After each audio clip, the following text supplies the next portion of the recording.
Guys, my next guest, the first thing that I did was to go and look a bit of who he is and what I can talk about, how I can introduce him. And ChatGPT said to me, it's too much, you cannot put them in one sentence. So I tried to write stuff, and I wrote 4 pages, and I went, you know what, I'm going to do this, so I'm going to put it away. This guy is a legend, and it's my absolutely privilege to actually be sitting here to be able to talk to him. He's one of those person or player who there are few players out there who still are stressed on how he stressed them on the field. North Melbourne are still regretting and blaming Eagles for taking him away from them. He's achieved so much, but I'm not going to talk about so much about what he's achieved. I'm going to talk about the things that he didn't achieve. He played just a lazy 286 games. Everybody can do that on a daily basis. And every time he went on that pitch, as a coach, you will know he was going to kick you a goal. He kicked a lazy around 327 goals. Who cares about that? A lazy Brownlow medalist. He was the captain of the West Coast Eagles. He's a IFL Hall of Fame. The team of century for North Melbourne. I think the list is just endless. But for me, if I have to describe this guy, he's one of those guys when he walks in my work of place, he gives me fun. He gives me peace. His presence is that one of those people who demands attention without asking for it. His smile always captures me. His big chest like Tarzan still terrorizes me in the gym when I see him, even after not playing for so many days and years. He's a father. He's a role model. He's an ambassador. I cannot actually express how grateful I am to sit here with this guy today. Ross, thank you so much for making your time. And this just shows you what kind of a person you are, to be able to take your time and be able to support this idea of being able to dig deep into your mind to understand who you are. Thank you so much. Oh, Tom, look, it's a genuine pleasure. And you missed out a few things that I sent you in a text earlier that I'd like you to have mentioned, but we'll get back to that. That's okay. Yeah. I'm not sure about the chest or the walking into a gym, because the best thing about walking into your gym, one of your gyms, is when you're not there, because I tend to be able to get a bit more work done. A 45-minute workout can become an hour 15, and you are a distraction, but you're a very good distraction. But can I ask, the reason why that is because we work on mindset. We don't work on a physical being. Yeah. So it's about mind. Yes. So you're in the wrong gym.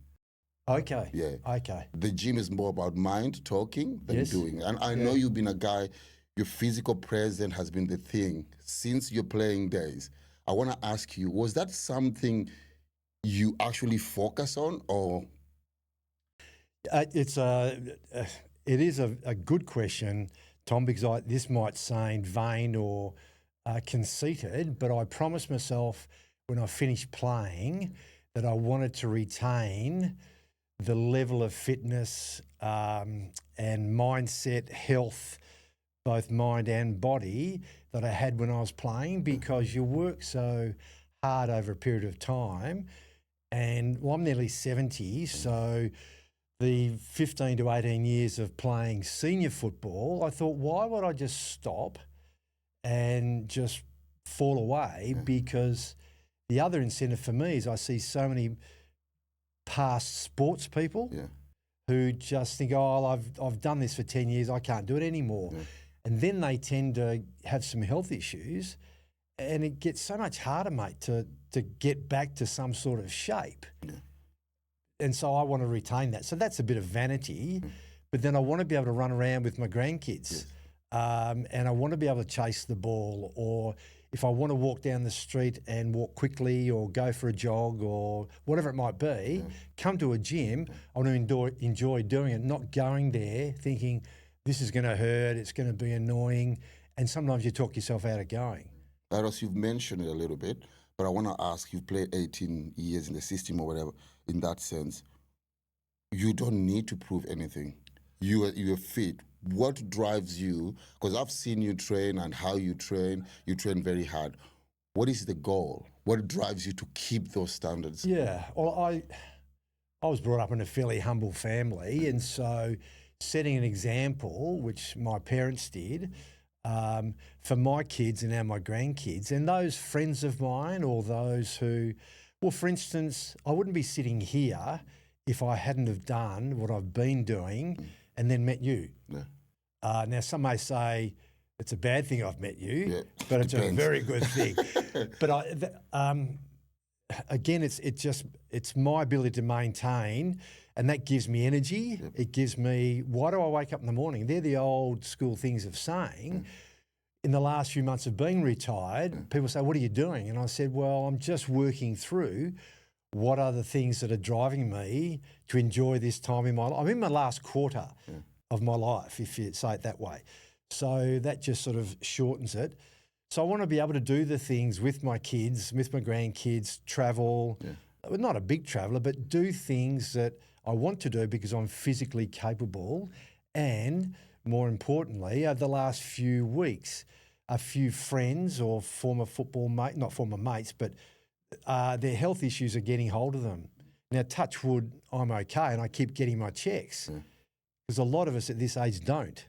And particularly males, because you go, oh, well, I wouldn't do that. Because that was my dad's, well, he fought in World War II, flew planes over Germany at 17 and a half years of age, dropping bombs and being fired at. So he was a pretty tough fella, and you didn't talk about those things. So that not talking about things has come down the line a little, but we are much better at doing it. Oh, beautiful. So if I've got that, so I could talk to you about something. I say, Tom, can I have a quick chat? I'm just feeling a bit ordinary, but I know you'd listen, and I could trust you to go. You're not going to go and blurt it, but you might have an answer for me. There's a few incidents. This is coming away from what we're discussing today. There's a few incidents that has happened. You know, the Selwood, Adam Hunter. Is there a space in the community that we need to talk more, or is there enough support in that sense? Totally out of, I think there is a lot more talk about it. And I think today's generation, I think of, if I think of my son-in-laws who are mid-30s, they are more open to talking about it. They may need a prod to do it, but, we have a relationship where they would talk to me, or I'll notice something and I may ask them, Tom, look, you don't seem right, Chris, or Brett, can I help in some ways? There's something, and they'll go, I said, well, no, it's okay. It's just you and me. So sometimes some people need prompting. We're still not great at it, but we're much better than what we were. People, whether it be who can I say, a Justin Langer writes articles in papers and speaks and what have you. Now, he's a different cat. You know, he's a very good fellow, but he's wired differently. Even an Adrian Barrich, who's writing, you know, works in Seven and writes in media, some of his articles are very good because they talk about these sorts of things.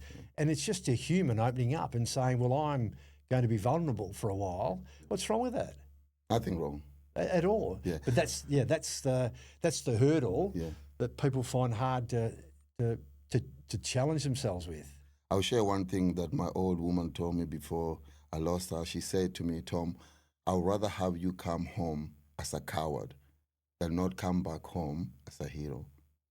That is something that has really, really stuck with me. Yeah, that's what she said it in our language, which... Oh, okay. Yeah, so she said, what she was trying to say, she goes, you'd rather open up and say you're weak and be vulnerable than putting it all in and never coming back home. So that was good. Now, Ross, we want to take it to the next gear to why we are here today.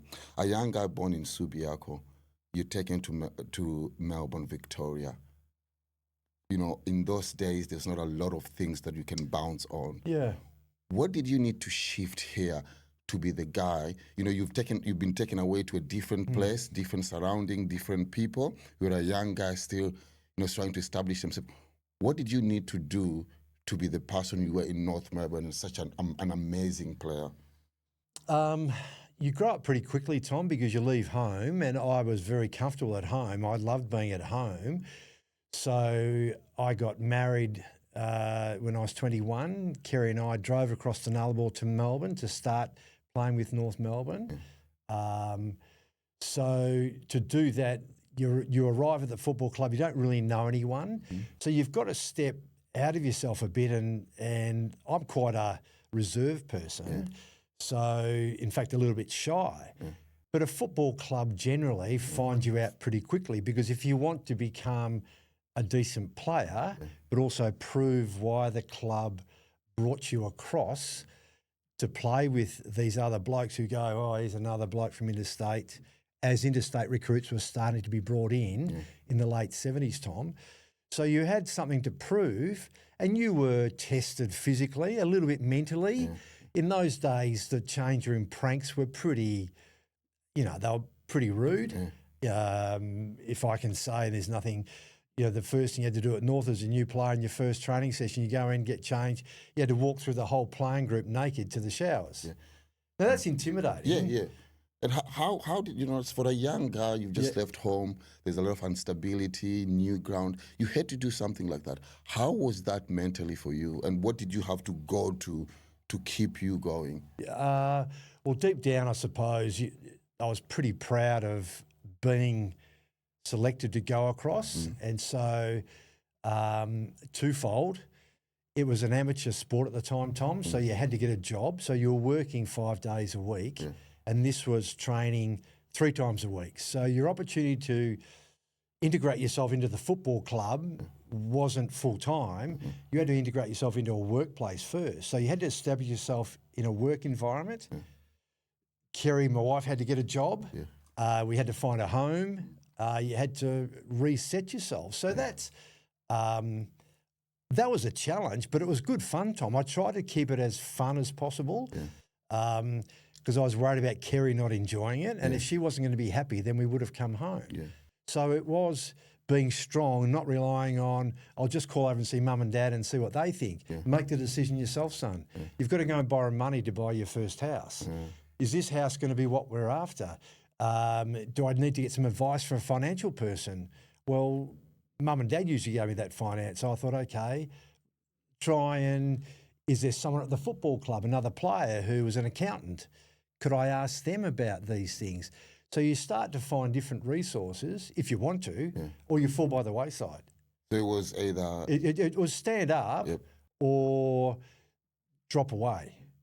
And I was only looking after me and Kerry, but I also felt the burden, not heavily, of making sure that I provided to my workplace and to the football club what they were expecting. And you didn't get challenged about it much, Tom. There wasn't, because there was very few people. There was a head coach, an assistant coach, a chairman, a CEO, a marketing person and a financial person. That's all there was in a football club. They're not 50 or 100 people strong as they are now. No. So you had to find out, you had to survive. So you relied on some of the blokes who, 2 or 3 players who come up and spoke to me within my first week of being there are still my best mates, and their wives are Kerry's friends. So that was a good starting point. So you've left here, you've gone to Victoria, you've settled in. What were you thinking? What was the first thing for you that you needed to do to be able to break through in this team, or to be able to play? Or what was your first concern? Yes, you're settling down, but what was the first thing you need to do to be able to establish? No shortcuts. No shortcuts. So making sure that if training was at 5 o'clock, you got there at 4:30 or 4:45, which was difficult. You were working, but always making sure you weren't going to be the one that failed in the smaller pieces of that jigsaw. Making sure you were able to eat properly, Tom. Because I'm not a particularly good cook. I know you are. You talk about always at the gym, or you're borrowing recipes.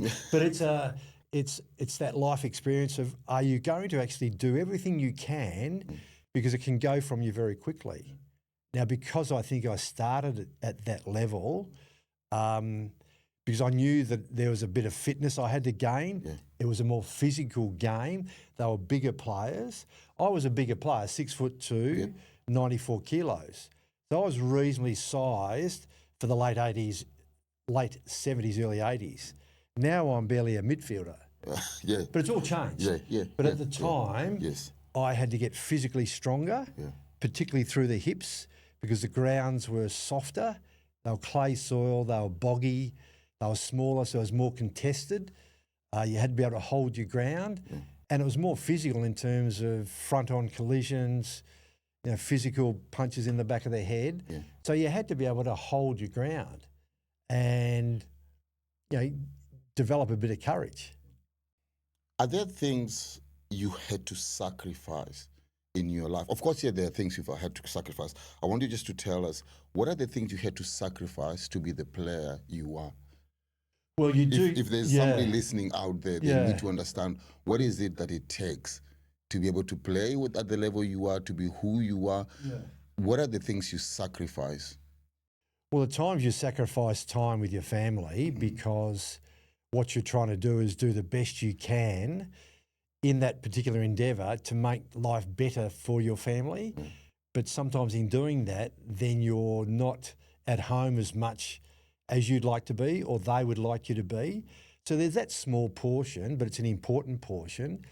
And then getting the work-life balance right. So having, I suppose, 2 jobs, and Kerry was working, so that's 3, but finding some time to allocate for us is really important. Because if you become too focused on what you're doing in one job, say at football, or too much at work and not getting that balance, it took me a year, I reckon, to get that right. So managing your time, and then when you are at the specific place, whether you're at home, you need to concentrate there, block everything else out. If you're at work, block. If you're at footy training, block. So just trying to be mentally strong, and it takes a bit. Because you're also driving in Melbourne, which is a challenge. More cars, lunatic drivers, V8 cars are all the go. So there was a lot of changes in domestic society, if you like, Tom. It's a big town, Melbourne. Yeah. So that adjustment in itself. But you do grow up pretty quickly. What are the things you learned from Melbourne that have actually been able to carry you, at that early stage? We can talk about resilience, like you basically just being able to... That's the word, being resilient. Yeah. Thank you. That is probably the best word. And then you were still, in terms of the football, the media attention was still relative to what it is now. It's nowhere near the level, but neither was the playing situation. So you still became, if you like, noticed in public. So dealing with that, and it wasn't always pleasant because there were, 12 teams in Melbourne, and they're very close together. And so supporters were pretty rabid supporters. Collingwood, Essendon, St Kilda. They don't miss you, Tom. So you had to. There's a small portion there of outside of football. You could be driving home on the freeway, but you stopped at a set of lights, getting off the freeway, and some bloke's giving you a hard time in the car next door because he follows Essendon, and you're a North Melbourne sook. But Ross, that's actually the one thing I would really like to understand. Yes. On, you are a very high-profile player. How did you deal with that? How did you, you will have got it when you will have just being who you are. Yeah. There's something you either went to or there's something you did mentally when you are being seen. You're not a short, you're a tall guy, so you could be seen everywhere. People will be able to, in the street, maybe supporters will be throwing it at you. How did you deal with that? What I try to do, Tom, is try to be polite as I could to the people. If we're sitting, Kerry and I, or the family are sitting somewhere having a bite to eat, someone says hello or they might give you a hard time, you go, okay, nice to see you. Just be polite. Don't be rude. But if they're being really rude, well, you just ignore it and someone else will look after it. But you just have to adjust and try and think on your feet, because it's not their fault that I'm playing footy and you get a bit of a profile. Sometimes when the media start talking, that's hard because it affects. When our oldest girl started going to school in Melbourne, she started getting bullied a little, not badly, but enough where you go, how do I stop this? But fortunately, every now and then, the child or the kids that might have been bullying, the teachers helped out a lot because it's not her fault. But the profile, how do I say? it didn't help, but in other times it did, because if you went to the school, you might have been able to take a few things from the footy club. It might have been some posters, and so you start to ingratiate yourself with the people there. And sometimes the kids' parents go, "Oh, okay, so they're not actually bad people." So it's trying to read the game, read the life skills, and not be an ignorant. Well, not a personality, but an ignorant public figure to some degree. Yeah. Does that make sense? I don't know. I'm just thinking of if there were things you used to go to. Like I'll give you a good example. For me, when sometimes the going gets tough, I have exercise that I go to. Okay. But I'm not even on that high profile. I'm not a high profile person. But you will, maybe when you had a bad game, supporters abusing you, even your own supporters. Yes. You're walking in the street. There's all this negativity. Yeah. But next week you have to perform. Yes. How did you come out of that and still go again? Yeah, apologies, I know you were leading to that. Yeah. Well, firstly, you had the coach. Yep. The coach wasn't always approachable, and it was mainly my early time, Ron Barassi. Yeah. He was a very high-profile person, and sometimes he didn't quite understand what you're asking because he got yelled at all the time, and his way of motivating you was yelling at you. Yeah. There was a psychologist that was brought in, Tom, in about the third year I was there. But I thought, well, the psychologist was mainly used, Tom, for motivation to play, not a resource for a problem or solving some issue you're having. Yeah. So you went to a couple of teammates and I said, are you having this same problem? What do you do? Or you watch when you go upstairs to the social club after the game and you've had a win and you have a loss, you compare their reactions and you compare the members or those that do react more obviously than not. So there wasn't a simplistic answer. It was a matter of, it wasn't life and death, Tom. Yeah. It was what I chose to do. Oh, okay. So you have to work through that problem yourself. And again, in that period in the 80s particularly, you weren't exposed media-wise. You still were, but there were, 4 papers in Melbourne, about 5 radio stations. They all covered sport, but they weren't as savage as they are now, and you don't have social media. Yep. Oh, that was... So that's the thing that we didn't have, which isn't a bad thing. Yeah. So resources at the club, there were 1 or 2. There was a confidant who was, what do you say he was? He was a part-time, he had a building business. He'd come and help out as a trainer or come to most training sessions, a match day. Yeah. And I got to know him quite well, and I could talk to him about most things. So there was one resource, not as a qualified person, but someone I got to know. It was like a very, very favoured family friend. But the overarching thing too, mate, I have to say is there weren't a lot of challenges that I found insurmountable because you tried to nip it early before it exploded into anything else. So again, trying to read what's happening, and at times you just try and keep a lower profile.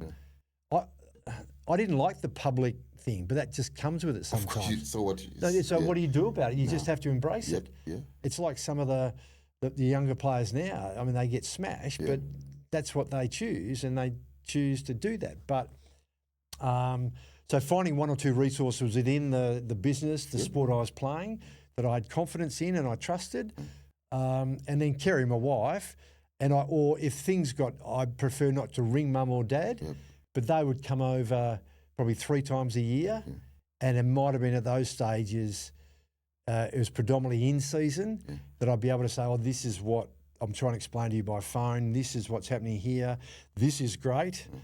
So they still became a sounding board, but you try and grow away from relying on mum and dad, don't you? Yeah, you got to grow quickly. I mean, I say to our kids, like, please, well, the grandkids, when they're old enough, like, please speak to Poppy. I mean, if I can help you. And they go, oh, what would you know? Yeah, I told you. But does that, it's not, it does does. That help a little, mate? Because it does help. Because at the moment, like for now, we have the psychologists, we've got counselors, we've got all that, but in those days, we didn't have that. So like you've just mentioned that you had the builder guy. Yeah. I want you to share with me, if you can, is there anything that he ever told you that really helped you to go through, or is there a particular time Yeah. that you were maybe flat and Yeah. they actually gave you some? Yeah. Oh no, it's Yeah. there is. It's very good, mate. There is halfway through run season where I'd started okay, mid part of the season was a bit flat, and we went up to the social club after a game. Actually, it was at the MCG, so we're at the MCG, and he said to me, "You're pretty flat, aren't you?" And I said, "Well, I am." And he said, "What you have to remember is that the supporters of the club understand that there's going to be these highs and lows. Remember that if you ever left because you thought they didn't like you, they would be more upset than anything because they want you to be better. They want to support you. So just understand there's always going to be that support. And the nuffy who invariably is the one that has the greater barb is the one that has no idea of how it is to play or to be that sort of profile person. So don't let that sit on your shoulder and be the little buzz that goes, hey, I'm still here, mate. You can't play, you're weak as so-and-so. Forget that. Because there are some grounds that you played on, Tom. You could hear the supporters and you could walk into some grounds with your wife, your partner. You had to walk in front of the main grandstand to get to the opposition team's change rooms. Well, some of the stuff that came out of some of the senior people's mouths about my wife or my mum was just extraordinary. I just wanted to hold that thought. Yes. You're walking to go and play a game. Somebody says something that really, really breaks you down, or it's like, how can you even say that? Yeah. How do you turn that and maybe go and kick 3, 4, 5 goals? Because that's. I'm looking at somebody listening to you having a really bad day at work, and how can they can change that? So you've just walked in, you are pumped, you're ready to go, and somebody goes, Ross, blah blah blah blah, and it just really gets to you. Change that. So your initial, as you're tensing, as you're walking through, and particularly you're tensing more once you've heard some of those, you try and block it out, but you hear it. Yeah. So the best response has been to actually get the ball in the game and respond by beating your opponent if you're a backman or if you're a forward trying to kick a couple of goals, and then hearing the silence when you come off the ground at half time and come off the ground after the game. Yeah. There's nothing better. But there's a process of walking in, preparing yourself until that ball gets bounced. There's a lot of emotion going because like sometimes somebody can tell you something and it's just niggling in your mind. How do you go from here to here and now I want to be able to show them? Is there a place you used to go? There are things you used to say to yourself, or is there something you drew from it? Or well, there were a couple of players who weren't Aboriginal, Tom, but had dark skin, and they copped some amazing abuse, and I could see them in the change rooms pre-game, and I'd just go and sit with them and go, "You okay?" And they'd say something. I said, "Well, you want to hear what they?" And so between the 3 or 4 of us, there was this. The only way we can fix this is to play well and beat them, and so there was. The main outlet resource, Tom, was with your teammates.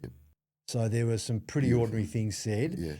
So to gather, and I might say this, that a lot of the Aboriginal players that I played with, I just found it quite easy to talk to them, and I didn't do it on purpose, but I just found them.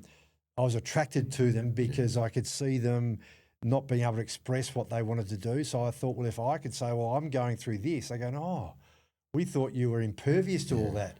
No, it happens. Our captain was a German and he got a German name and he got some of the most, and I just don't hear it. But he was 5 years older, from Victoria. He was used to it. So finding the release, Tom, was the 3 or 4 players who were copying the same thing. So we had our own way of going, let's forget about that. That teamship. Yeah. Arms around each other, brothers in arms, run out together and stick together. Now, can I also say, more importantly too, if we did go all right, we'd walk off together, not say anything, but made sure we were seen by those that you could identify. You couldn't identify anyone, but make sure they're aware. Don't say anything. No. Just go, and walk off. We've done it. the best way. Silence creates silence. Yeah. Now, I'm going to jump everywhere here. You've been in North Melbourne, you're very successful. You come back to the Eagles to start the Eagles, okay? How did you have to shift your mind? Because you were in a team that is going, it's established, then you come back to West Australia. How did you have to change mentally to be able to get this all going? And because they're totally different, there are different stages in their life. How did you have to shift your mind? Well, the first thing that always comes to mind, Tom, is that when the Eagles consortium of 5 businessmen that paid the money to get the license to have a team out of WA, 2 of them came to Melbourne mid-1986 when I'm still playing at North, saying, look, we're going to be able to get this team started in Perth. Could you help us organise a lot of the expats playing in Melbourne? We want to present to them the opportunity that this is going to happen. Are any of them going to be interested in playing? And anyway, so we organised, there was about 30 players came. So once some of them said, oh, yeah, I still don't think it's going to get off the ground, the main guy said to me, well, we'd like you to be captain. And at that same time, Tom, I thought, and this is in our 10th year at North, I was seriously thinking about coming back to Perth, bringing the family back. Kerry's pregnant with our 3rd, and playing with East Perth, the team that I played with, who gave me so much to start with. So I thought, gee, this is going to be great. This could work out perfectly. So once I could sense that it was going to happen, and I was going okay at North, Tom, but I was a bit flat, and I'm thinking, could I play another season and play as well as I want to do? And this opportunity reinvigorated me, coming home, being able to play in front of family and friends, a new team. It was hard to leave North, and there's still some people at North saying, oh, well, you left us. And you say, well, not so much. It happens all the time now, but that wasn't easy, but I know it was the right decision. And as it turns out, Tom, I actually played better. This is my view, and a couple of others, than what I would have if I had stayed at North. Why do you think, was it, you came and you played better? And if you had stayed at North Melbourne, maybe you would not have played like that. What was it? Was it a state of your mind, or was it the environment, or was it the coaching? What was it? Or was it just time for a change? I'm just trying to get... It's a very good question, and it encapsulates a bit of that, but it was coming home and this, how do I say, being able to prove to the new club that I was worthy of being captain, and then also being able to help some of the young boys being brought in, like a young Chris Mainwaring, a Murray Renstead, an Adam McNish, who were 18, 19, Chris Lewis, 17 and a half. Trying to guide them was really exciting. And then playing on, I suppose,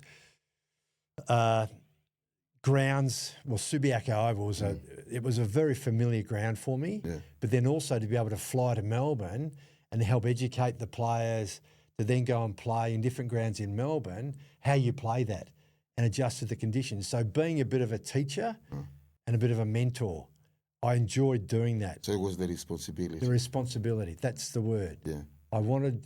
I had responsibility at North Melbourne, but this challenge of greater responsibility, and to those people who'd put in a financial, their financial contribution, that didn't drive me. That wasn't a great driver, but it was part of the engine that drove the whole vehicle. Does that give you a sense? It was a great responsibility. And we talk about responsibility. You come to the Eagles and you become the captain. So you've got more responsibility compared to in North Melbourne. Of course, now it's just not about you, it's about the team, you're the captain. What did you need to shift here?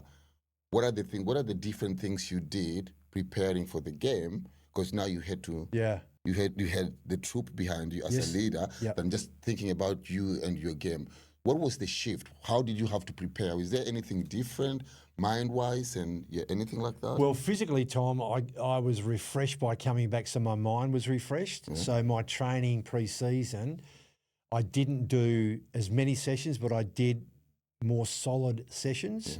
So recovery, because I also took the first year I didn't work because I wanted to make it work so I could focus on recovery, doing any extra sessions during the week because we still basically trained late afternoon. We had a few morning sessions. So the ability to actually get more physically present and get rid of a few little niggly things so I could physically be better. Yeah.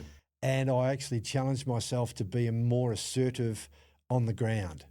So talk more to help and instruct, but then also physically be more present to make sure that you're the leader of this group. So I had to be probably a bit more selfish when I was playing in terms of saying, hey, how do I say this? Kick it to me, I'll get it. You know, if I'm playing full forward or centre half forward, I know this is football part of it, sorry. But it's hard to express, but I was never really like that. But I realised that they were waiting for me to tell them what to do. Yes. So I said, I became more assertive and said, this is what you need to do. Don't go there, don't do this. And I probably spoke more with the coaches than I did because in Melbourne, you didn't speak to the coach. No. The coach told you what to do. Yeah. And that is it. And that was it. Whereas this was more collaborative. Yeah. You're part of the leadership. Part of the leadership. Yeah. You're not part of the coaching group, but you are assisting them. Yeah. And that responsibility I really enjoyed because I knew that I was physically better than the last year or so at North. Not by a long stretch, but it just made me, and I was comfortable, Tom. I was comfortable with the decision and I could hear the support. It was really engaging the first season, Tom, to play home games at Subi, and the crowd was fantastic. So it was almost one-sided for 11 games of the year. Yeah. You'd go to Melbourne and you'd have minimal support, but that's okay. That's the learning curve. So does that give you a bit of a view? So it was, I enjoyed my footy even more. I always loved it, but it was just great to be able to go and do all these things. So you really don't shy away from responsibility? No, I think that's part of the reason they said we would like you to be captain. Yeah. And I said, I'd love to be captain. And now I say, okay, what are the principles of being a captain? You've got to perform well. You've got to be an off-field leader. Yep. And with some of those young boys, not just the young boys, it was difficult trying to impart how to be a bit more disciplined. Yes. But that's the responsibility you have. So I enjoyed that. Good. Now, Ross, football has given you a lot, or you've given us a lot as a footballer. Being in what you've just explained about responsibility, bringing the young guys up and being able to instruct, what are the traits that you've actually learned from football that you've carried on in your life to be successful? I think you need, not in order, Tom, particularly, but consistency of your personality and your work ethic. I think they go hand in hand. Tolerance, because... I can say that because you tolerate me. You're good at that. Yeah, it's limited, But also be aware there are those that are, how do I say this? There are those that are out there to make you underperform, and there's also those that are wanting you to fail. So don't worry about them, but make sure you maintain your level of output, consistency, and then have some pride in what you do. That's very good. Because, and from a football sense, it finishes like that, Tom. People say that. It actually goes. It's gone. Yeah. And it tells you some. The other thing, if I can say, against quite sounding a little bit full of myself, but I finished playing after the second year of West Coast because what I didn't want to happen was, because a number of people, including the coach John Todd, to his great credit, said, "No," I'd said, "Toddy, look, I think I'm done. I'm going to finish. It's nothing to do with you." And this was in late November, and he said, "I'll give you to January. You think about it because I want you to keep playing." And so the first thought, or the most consistent thought in my mind, Tom, was, am I going to be able to play to the level I want to play? Because the players I'm playing on now are 19, 20, 21, they're taller, they're quicker. Yeah. I'm starting to get a few little niggly hamstring injuries. Can I play at the same pace, the same consistency, and still be the contributor that I want to be? And I didn't think I could. Okay. Because I didn't want to play 5 or 6 games, 7 or 8 games and not get to that level. And you hear the whispers, oh, what are we going to do with Glendinning? Are we going to, geez, he's captain? So that's a pride thing. Yeah. Yeah. It's a pride, it's a vanity, Yeah. but it's also the right thing by the team and the club. Yeah. I'd rather, and this is the secondary thing, mate, I'd rather have people say, geez, mate, I reckon you could have played another year than go, and I don't mind you using the example because he knows I've used it, is Dermot Brereton, when he finished at Hawthorn, went to Collingwood and the Sydney Swans. Mate, finish at Hawthorn but he just couldn't let go. And so what he did, in my view, and a few others, is he diminished what he'd achieved as a great player at Hawthorn by continuing when the game had gone past him. The people remember him from the last game. But why? And that was that's an example, but I didn't want to have that because then you seem to be, well, mate, you're really new, and I knew that I'd say it to myself. I knew Kerry would say it. She said, look, if you want to play, but I think you know what the answer should be. What was that moment? Where was it a game? You finished the game? Yeah, the last game of 1988, what happened? Elimination final against Melbourne. We just lost. I walked off thinking, do you know what? Even though we lost, if we had have won and played the next week, I don't think the young boys would have recovered well enough to play. This is my view. And I thought, this is the right time. So that's in early September, and I reckon I'm 90% in my head. That's it. Was it a mental thing or was it a physical thing? The mental part saying you are physically now starting to fall away a little, and are you going to be strong enough to pick that up and make excuses, train less, cover why you aren't playing well? No. It was quite clear in my mind. So that, and I didn't say anything other than Kerry and a couple of others, I reckon I'm done. Transition. You transition from IFL player, this high-profile player, now you're coming into this thing called real life. Although it's quite different because you used to work a little bit, when you're in North Melbourne, you're working part. So maybe it's not too much. It's similar, and that is the greatest gap that once footy became professional that the players find is that if they don't manage their life during business, or when they during their football life, it's very hard, Tom, to pick that up and live the same life when you're not playing footy. It's How did you go about that? Well, I immediately thought, well, I need to work, and I wanted to work. There were a couple of opportunities. So I pretty much went straight back into the workforce, and I also had, was it nearly 10 years doing comments work with Channel 7. So I remained in the game I probably travelled most weeks during the season, do a Friday night or a Saturday night game, come back to Perth and maybe do the Sunday game if it was being played here when West Coast, then when Freo came in. So I stayed in touch with footy. So there was a touch point with footy. So there was a connection, but I was easing myself out. There was an income, a little bit of an income coming from that. And then also some opportunities work-wise because you meet different people now you're not playing. So I found that period that really made me decide, it confirmed stopping to play was the right decision. This has now given me other opportunities to meet a different side of people. Your profile changes. You are a past player, but you can then just express yourself a bit more and you just meet more people, Tom. And all of a sudden opportunities come up. They might not be what you're after. But what are you after? Depends on what you're looking for. What you're looking for.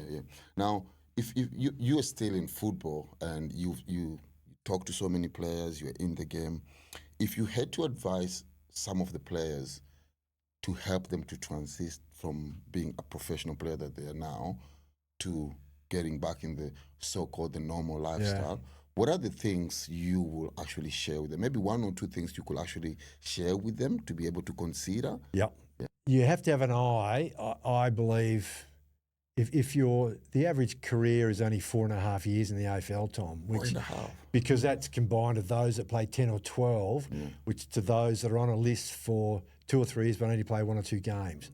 So it's not a long career. So you have to understand that when you are in that purple patch, you have to also have in mind, what are you going to do when this stops? Now, some don't get that, and that's part and parcel because their manager or the clubs are derelict in their responsibility to advise that young player, if this ain't going to last forever, what are you planning for? Sure, they've got to concentrate on their early years, but what is it you're going to do? What's going to sustain you when you get to 30? What are you going to do when you're going to, I'll still be playing footy. Well, hang on, what if you're not? So there's still not enough players, I believe, that have a mind on what's happening post. Are you studying? Are you doing 1 day a week work? What are you doing? I was actually thinking about that. Like I was having a conversation with somebody and I was saying, after a few players I spoke to, I was talking about like even off season, just being able to work maybe 4 hours twice a week to do something like that, just so that psychologically prepares you to have an understanding of, And twofold, Tom, it gets you into that, okay, this is what it is. Because some of them don't understand what working is, getting up and being responsible about being at a particular place of work and to other people. They are coming to the footy club, but everything's there in front of them. They have to then become self-sufficient. You are spot on. The best period is in that break. They get 6 to 8 to 10 weeks. Then they get a couple of weeks over Christmas. There's time. Just to be able to put your leg in it to see how it is. Just put your toe in the water. Now, I actually, one thing I did try and do, I thought, you know what I might do? I might do a personal training course. So would I like to get involved in a gym? So I thought I tried that. So you did a personal training course? Yeah. Oh, good. Yeah. But I didn't enact it because I realised that it sounded cool, but I didn't have the patience to be inside all the time. And did I really want to get involved in a gym? Because at the time, it was a different business, mate. But anyway, so you have to have your mind and someone telling you to be aware of what it is. So the managers have to be really... And in the football clubs now, there are welfare people that their charter is to support players. So you're right, Tom. So some might go to media. Do you want to get some media training? Some might want to do architecture. Some might want to become a landscape gardener. There are those who do it and they finish their footy and they are successful because they have a pathway. Now, we want to shoot forward and I want to talk about visualizing. Some businesses, some athletes, some players, they all talk about visualization. Is this something you ever used in your... We had that, one of the psychologists at North Melbourne came in, and it was about visualisation. We would lie there was 50 blokes lying, shirts off, lying on your back, then on your stomach, visualising. I found that difficult. I understood the premise of it, and then there were probably a small minority of players that pre-game had this same psychologist come in pre-game and have them stand in a corner or lying on the ground, eyes closed, visualising. Did you? I didn't grasp that. I wasn't anti it. I just thought, well, that's my responsibility. Nobody needs to tell you.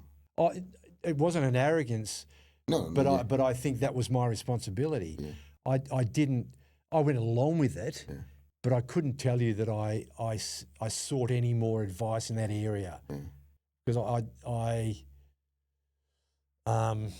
I couldn't see that those few at North Melbourne who were engaged in it, I didn't see it helping them. Okay. So you're just basically saying you were better than them. Okay. Now, but so if they you are very good at plagiarising. I didn't see it's working for them. No. Yeah, that's good. Good way of saying. Well, it probably wasn't used enough because it was very ad hoc. Because there's no affordability to actually provide what the psychologist was charging. Do you think it's getting used now? Oh, yeah. Have you now looked at it and think it actually work? Do you have a different perspective of it then and now? I do. Okay. I do, Tom, but I also see society is a bit more complicated than what it was in the 70s and 80s. Yeah. So the extra support that is provided to athletes, or do you get support in your day to day? Like, do you seek it? No. I'm not being clever, but I mean, is that so? Teachers need it because they need to look after the kids and all these things. But it almost like it manifests itself, and it's become a compulsory part of our society. Yeah. That's okay, but if you don't need it, you're probably better off not having it. Yeah. But can't you just read a book? Get it? Can you? Yeah. I don't know. Yeah. Sometimes it's the conversation between two people. That helps, Tom. This is, again, and I'm not being clever here, the conversations from the questions you've asked me, I've gone, I haven't thought about that. What did actually happen? And so that's a stimulation for me, because I've still got a portion of my cerebellum left. Oh, really? Not a lot, no. You're under a few coaches. Dr. Paparazzi is a coach. Which kind of coach left you or gave you tools that have actually been able, and I know there's this sore place that we cannot say man and woman, but maybe influence your life to be the man you are now? Is there any coach who influenced you or made you feel better or encouraged you or made you, or what did they say or how were they with you? And who's the coach? The coach predominantly is John Kennedy, Junior. So John Kennedy played for Hawthorn, then coached Hawthorn. He came to North Melbourne in the last 2 years that I was there, and he didn't say it to me, but he was one of the people that I felt I'd let down, because he had helped me in his demeanour. His conversations with me were very brief, and his final words mostly in a conversation, I believe you know that, Ross, don't you? Because what he was saying was, I should know it, and if I don't know it, then have the courage to ask him, because he's quite an intimidating bloke, very tall, very deep voice, very intelligent man, and he didn't have to say a lot because he just had this authoritative stature about him. But it's him saying to me, I don't think I have to talk to him much about this, Ross, do I? And I'd go, no, John, I get it. But then occasionally he'd say at training, you know the conversation we had on Saturday, did you understand what I was saying?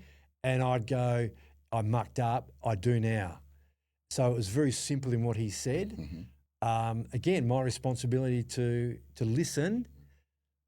And he used less words, but more profound.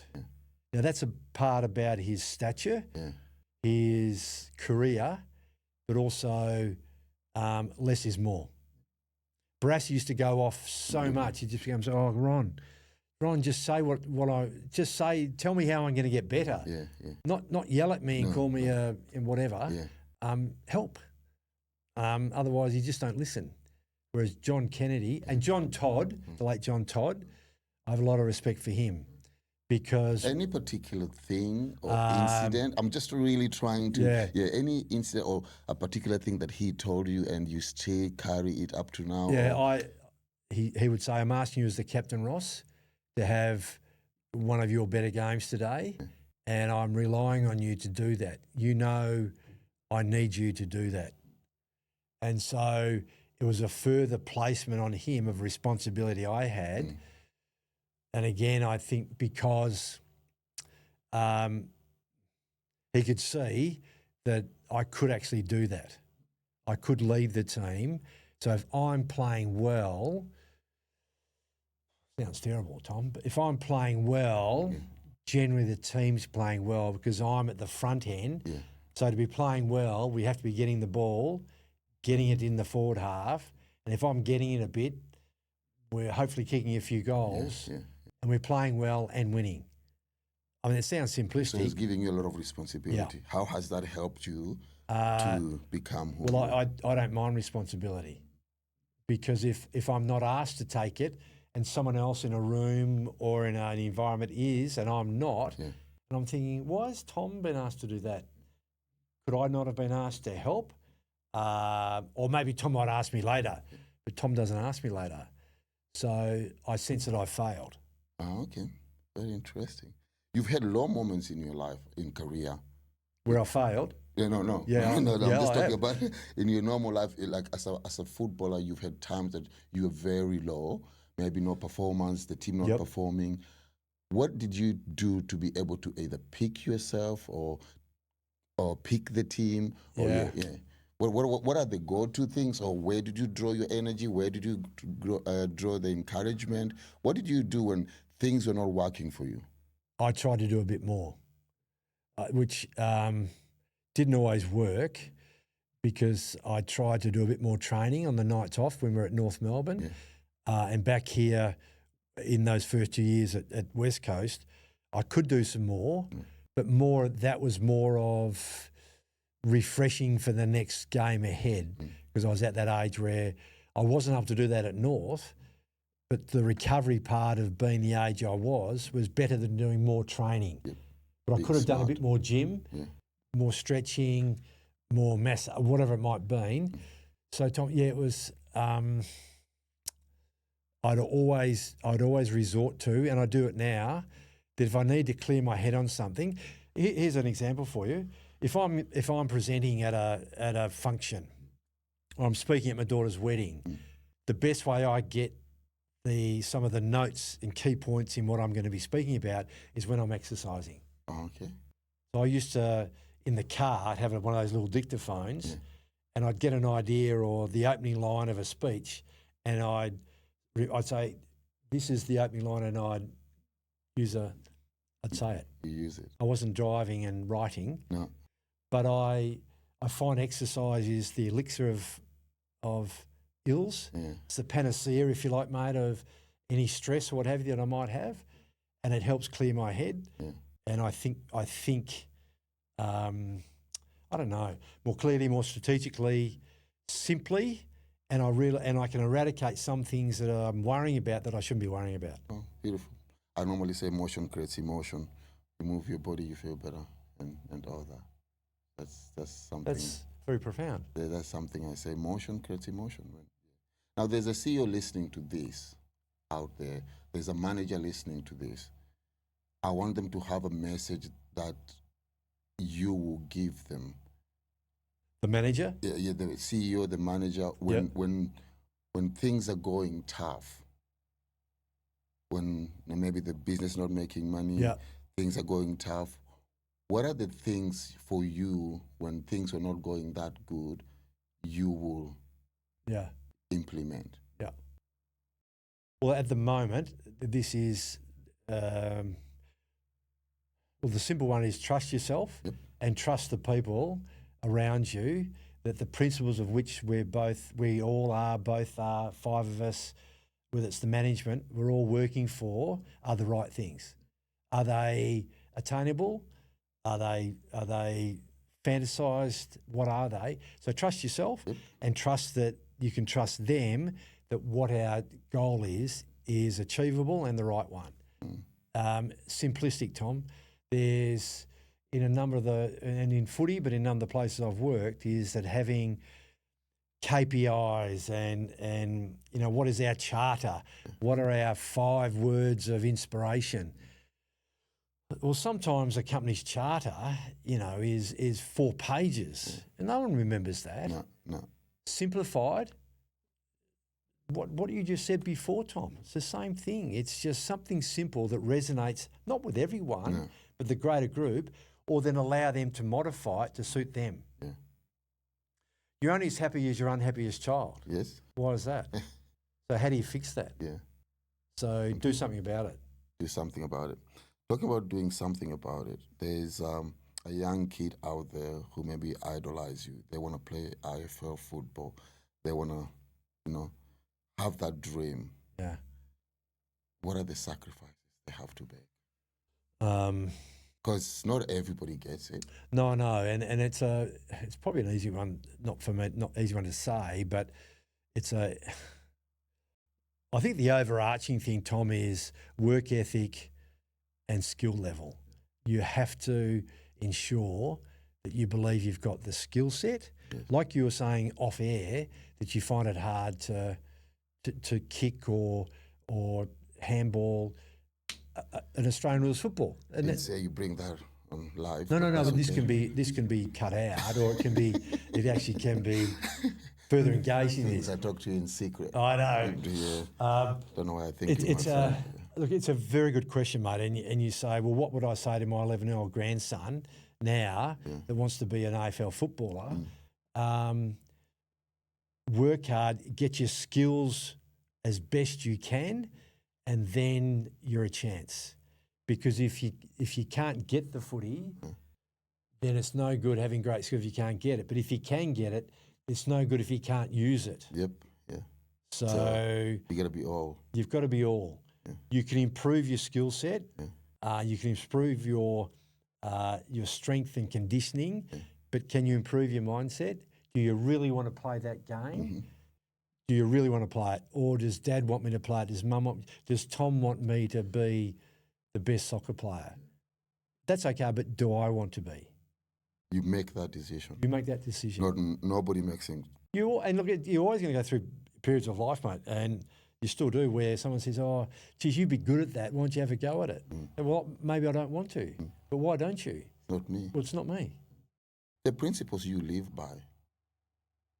The principles that you live by. Simple. That have got you to where you are. Do you just want to touch on to what are maybe one or two principles that the non-negotiable. These are the things that I do. This is what I stand for. Yeah. That's it. What does Ross stand for? I think it's important. This is not 1, 2, and 3. This is, you have to be enjoying yourself, Tom, to keep yourself happy.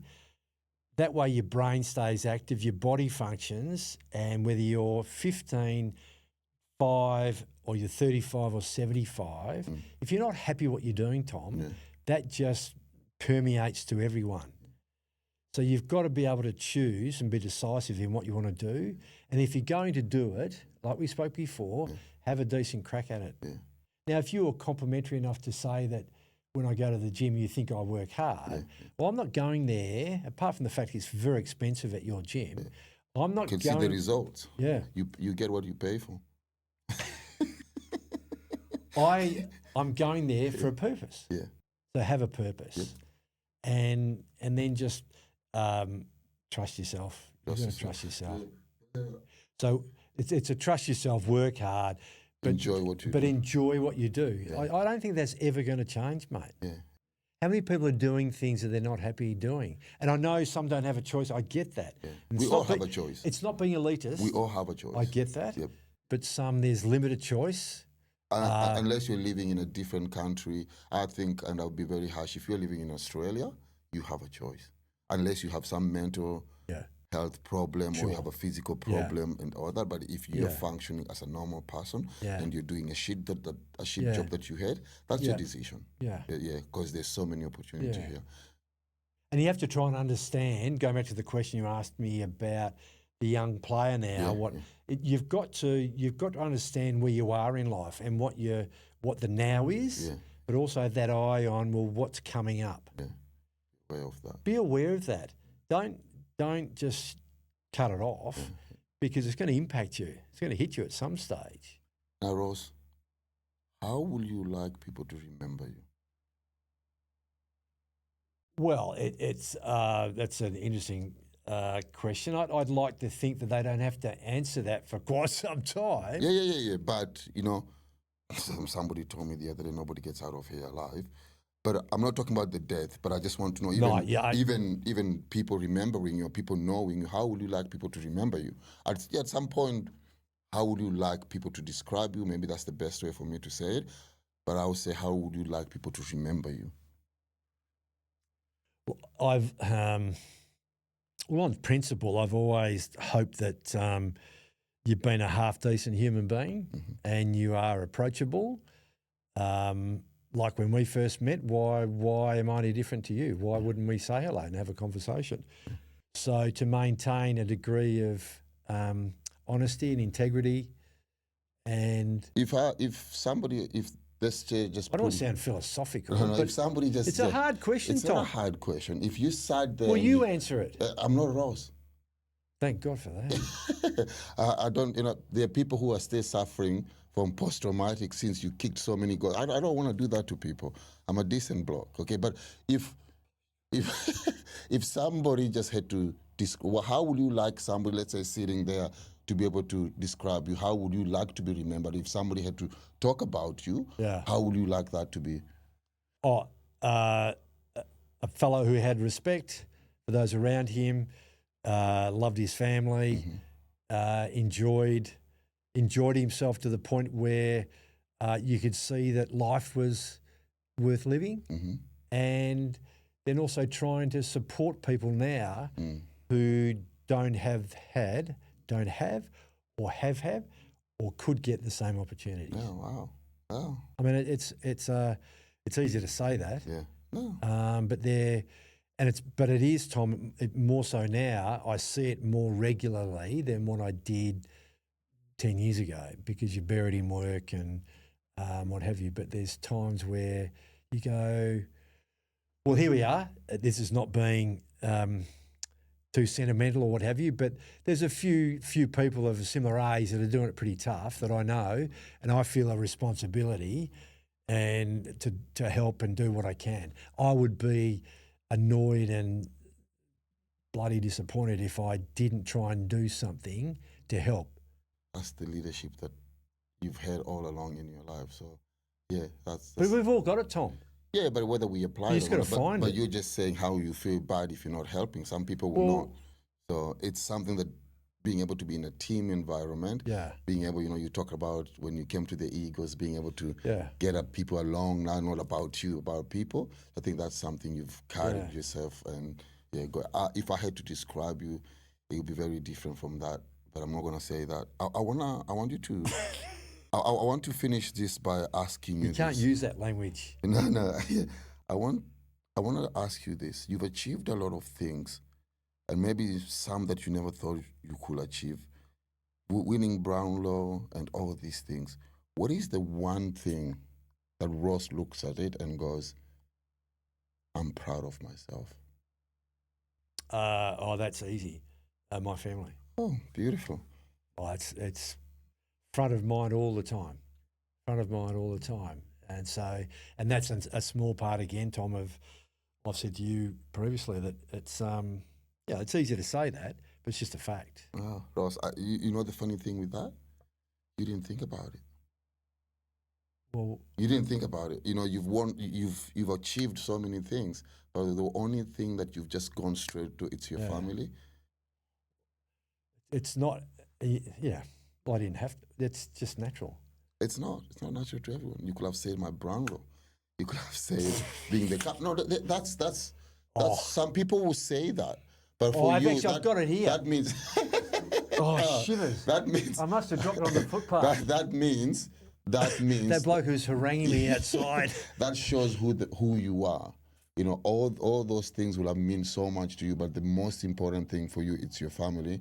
And I want to say that you are lucky, and your family is lucky to have somebody like you. The job that you told me about your father, what he did, I think that was the root of the person that you are. Being able to fight in a war and being able to make us who we are. I think that's the principles, and those are the tools, those are the morals that have actually made you who you are. I want to say you're an amazing guy, and if I had to describe you first, I would lack words of saying who you are, but the only thing that I want to say, it's like you're a source of energy, and a source of good energy. And that's, I thought you were saying I'm soft energy. I'm a source of energy. Yeah, English is not my language. You're a source of energy because you brighten people up, you lift people up, and having that energy to be able to lift people, to make people happy, to be able to do the things that you have. We all need energy. Energy is the most important thing in our life. If you don't have energy, you won't be a good father. If you don't have energy, you won't be a good parent. If you don't have enough energy, you won't be good here. So for me, if I had to describe you, you're a source of energy. You're an amazing human being. And I just want to say thank you so much for coming on. Pleasure, Tom. Yeah. Is there anything you would like to share with our viewers? Something that we don't know about you?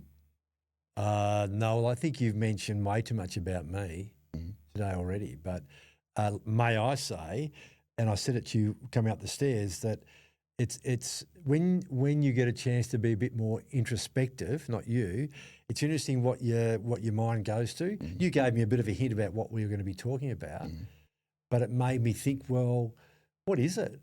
And very incisive questions. You were very gushy at the end, that's all. I will say you don't need that. No. That's just, we're just people, mate, and that's what it is. So we are people, yes. But we are different. Have you ever read the book called Animal Farm?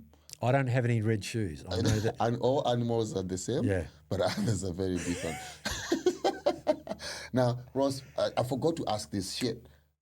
What will you change about your journey? Ooh. What would I? Yeah, what will you change? That is... if you had to do it again. There's not one...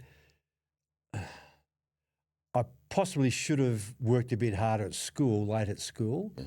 I wasn't dumb, but I should have, and I thought I could have made a better career, if you like, if take football out of it. Yeah. But I probably could have, but unfortunately footy was always in the back of my mind. I don't think it turned up that bad. No. Yeah, I know. But but you can't change what's happened. Your career? Anything that could have changed about your career? Oh, look, you choose what you choose because that's the right decision at the time. Yeah. You can't change that. No. You are thinking you're doing the right thing at that time. You can't change that. You just, again, you got to trust that was the right decision. Beautiful. Why did I do that? It's just, that's what's happened. If that experience, Tom, allows you to change something you're going to decide to do next week or tomorrow, and you may change your mind because of that experience, great. You've learned something from me. Thank you so much, man. I appreciate that. Thank you.